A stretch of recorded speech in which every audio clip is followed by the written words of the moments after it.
अब मैं कृषि वैज्ञानिक सभी बंधु बैठे हैं और मेरे से पूर्व भी ये बात कही गई है।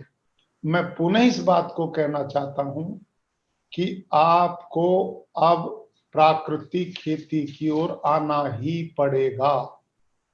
यदि आप इसी प्रकार से रासायनिक खेती का प्रचार करते रहे और यही जहर खेतों में डालते रहे तो इससे इम्यूनिटी को आप कमजोर कर रहे हैं।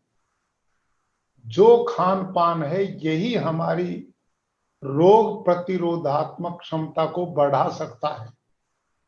आप सोचिए, जितनी साग सब्जी भाजी हैं उनमें हम कितना जहर डाल रहे हैं, जितने फल हैं उनमें कितने स्प्रे कर रहे हैं, जितना अनाज पैदा करते हैं कितना यूरिया फर्टिलाइजर कीटनाशक आप उसमें डालते हैं, उसकी आपकी पूरी ताकत केवल क्वांटिटी बढ़ाने में लग रही है, क्वालिटी की तरफ कोई ध्यान नहीं।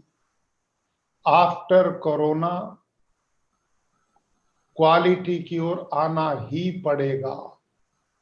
अभी सारी दुनिया इस बात को समझ चुकी है कि हमारा आहार जितना शुद्ध, सात्विक और स्वास्थ्यवर्धक होगा वही कोरोना से हमें बचा पाएगा। तो इस समय देश के अन्न के भंडार हमारे किसानों ने भरे हैं। सब खेडूत बंधुओं को मैं बधाई देता हूं।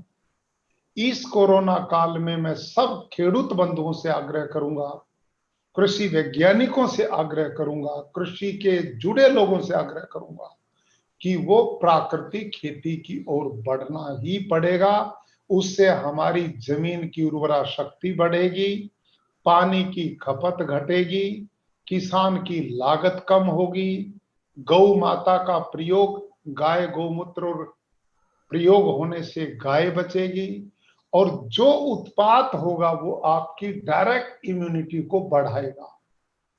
यदि आप ये जहर युक्त कृषि के उत्पाद लोगों में भेजते रहेंगे तो ये इम्यूनिटी को घटाएंगे, रोग से लड़ने की क्षमता कम होंगे और हम बीमारी का मुकाबला नहीं कर पाएंगे। बहुत अच्छी चर्चा मेरे से पहले दो विद्वानों ने की है कि आप इसको एक प्रयोग देख रहे हैं उदाहरण के रूप में। सिक्किम प्रांत जिसमें एक भी कोरोना पॉजिटिव